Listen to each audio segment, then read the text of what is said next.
Okay, turn around. Does that do anything to you? It has no effect on me. Great. It's working. Think back to the time when a quiet, monotone little girl suddenly appeared on television screens everywhere. She wasn't as chatty as Siri, but for 1985 she was still pretty impressive. That character was Vicki the robot from the sitcom Small Wonder. The show followed a suburban inventor who secretly created a robotic daughter and had her live hidden inside a cabinet at home.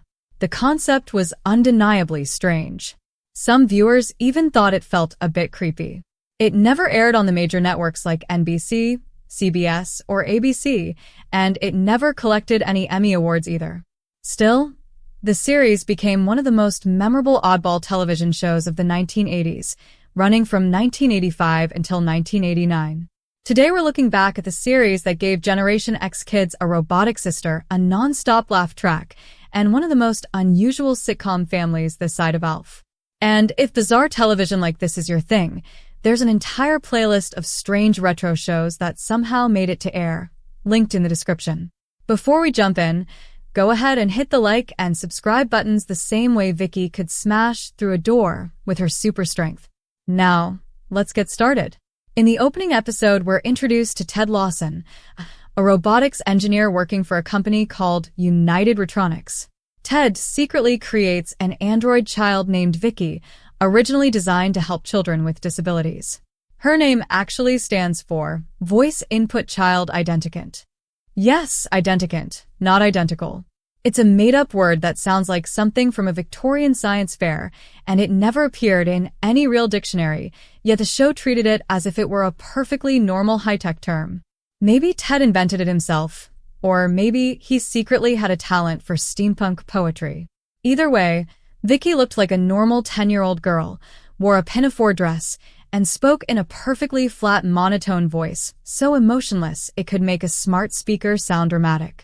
Ted eventually brings her home and introduces her to his wife Joan and their son Jamie with a casual announcement that they now have a new daughter who happens to live in the cabinet.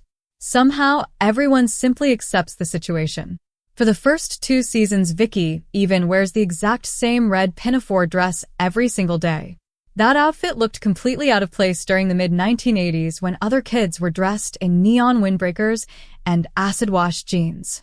Yet nobody at school ever questioned why this girl dressed like she stepped out of a 1950s catalog or spoke like a talking learning toy. Whenever Vicki displayed obvious superhuman abilities, people either conveniently looked away or accepted the flimsiest explanation imaginable. In the world of Small Wonder, everyone seemed strangely unaware of both fashion oddities and robot behavior, which pretty much sums up classic 80s sitcom logic. Vicki wasn't an ordinary robotic kid, although there weren't many others around for comparison anyway. She possessed incredible strength and could even karate chop a coffee table in half. Hidden under her right arm was an electrical outlet, while a data port sat under her left arm and an access panel was built into her back. Some of her abilities remained consistent throughout the series, especially her strength and computer-style data connections. Other powers appeared once and then disappeared completely. At one point, she could stretch her neck like rubber, and in another episode, she even shrank down to doll size. These strange abilities would show up for a single storyline, solve that week's problem, and then vanish without explanation.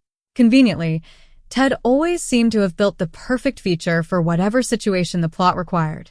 Meanwhile, the Lawson family's neighbors, the Brindles, kept dropping by at the worst possible times. Brandon Brindle happened to be Ted's boss at United Retronics, and his wife Bonnie along with their daughter Harriet constantly snooped around the Lawson house. Harriet in particular had an enormous crush on Jamie and openly talked about marrying him someday. So every episode delivered the same wonderfully ridiculous formula: a suburban family, extremely nosy neighbors, a secret robot daughter, and somehow not a single responsible adult noticing how strange everything was. And somehow audiences loved every minute of it. The performers in Small Wonder fully embraced the bizarre tone and made the concept work. Tiffany Brissett portrayed Vicki with perfectly controlled robotic delivery and the emotional range of a calculator. Dick Christie played Ted Lawson, the cheerful yet morally questionable father who secretly built her.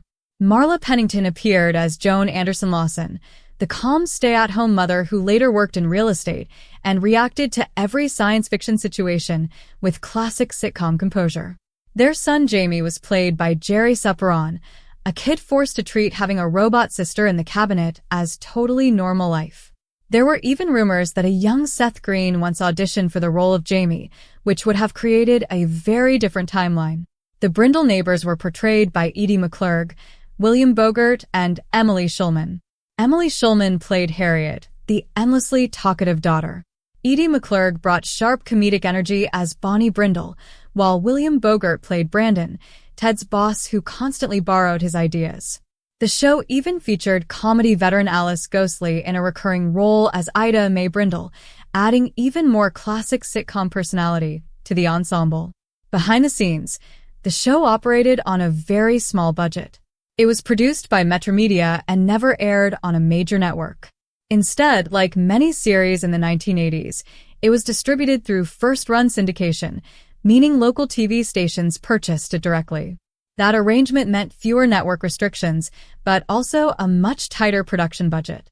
Sets were reused frequently, special effects were extremely simple, and many of Vicki's powers were represented by basic tricks like vacuuming at high speed or lifting objects with clearly low-budget visual effects. Often characters simply stood in the same room explaining events instead of showing them on screen. The laugh track was also constant, reacting to nearly every line as if an overly excited audience were trapped in the studio with unlimited sugar. Even though kids loved the series, Fox Broadcasting Company, which eventually acquired Metromedia, never really pushed merchandising for it. There were no official lunchboxes, action figures, or Halloween costumes released for the show. The only thing ever rumored was a prototype doll that never moved past the early idea stage.